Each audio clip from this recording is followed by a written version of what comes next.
আসসালামু আলাইকুম, সবাই ভালো আছেন? সুমাইয়া ফার্নিচার থেকে সবাইকে জানাচ্ছি আন্তরিক শুভেচ্ছা এবং সুমাইয়া ফার্নিচার থেকে বলছি। তো আমাদের এই আজকের ভিডিওটা হচ্ছে সুমাইয়া ফার্নিচার ব্যাংকের প্রতি শুক্রবার আপনার বিকাল 4টার পরে শোরুমটা খোলা হয়, ঠিক আছে?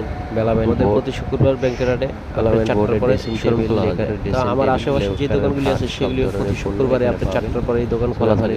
তো আপনারা যারাই আপনার ফার্নিচারের আইটেম কিনতে আসবেন তারা এসে দেখে 4টার পরে আসবেন। 4টার পরে আসলে আরেকটা জিনিস আপনাদের দুইটা দোকান থেকে তখন মালটা প্রতি শুক্রবার তাহলে আপনাদের জন্য বেটার হবে। প্রতি সকালবেলা কিছু একটা দুই একটা দোকান খোলা থাকে, তো এগুলি হচ্ছে আপনার হয়তো পণ্যগুলি আপনারা দেখতে পারেন না, ঠিক আছে? আপনারা চিন্তা করেন একটাই দোকান হয়তো ব্যাংকের আছে রেডি ফার্নিচারের, ঠিক আছে? তো আশা করি আপনারা জিনিসটা বুঝছেন। যখন 4টার পরে আসবেন তখন সব ধরনের ফার্নিচারের দোকানগুলি খোলা থাকে। তো এই ফার্নিচারের দোকানগুলি থাকলে আপনাদের একটা চয়েস আছে, আপনাদের একটা কোয়ালিটি আছে, ঠিক আছে? সেটা দেখলেন।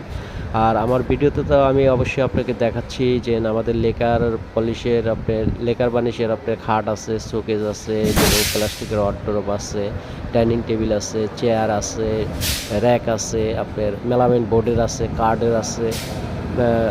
কাঠের আছে, শোকেস আছে, আপনার লেকার শোকেস আছে, সব ধরনের পণ্যই সুমাইয়া ফার্নিচারে পাবেন। কিন্তু আপনারা 4টার পরে শুক্রবার 4টার পরে আপনাদের আসতে হবে, ঠিক আছে? শুক্রবার 4টার পরে আপনার ব্যাংকের হাটে সব কটা শোরুমই আপনার খোলা থাকে, ঠিক আছে?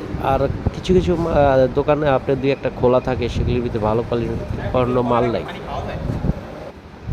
তো আশা করি আপনারা সবাই বুঝতে পারছেন ব্যাপারটা, যে শুক্রবার যদি আপনারা আসেন তাহলে ব্যাংকের হাট যদি আসেন সেটা ভোলার থেকে আসুন, আর সদর থেকে ভেলিবার থেকে আসুন, কি লাহারহাট থেকে যেদিক থেকে আসেন আপনারা, ভোলা সদর থেকে যেই অঞ্চল থেকে আসেন, কিন্তু শুক্রবার আসবেন এসে বিকাল 4টার পরে। তো ইনশাল্লাহ ভালো থাকবেন, সুস্থ থাকবেন, আল্লাহ হাফেজ।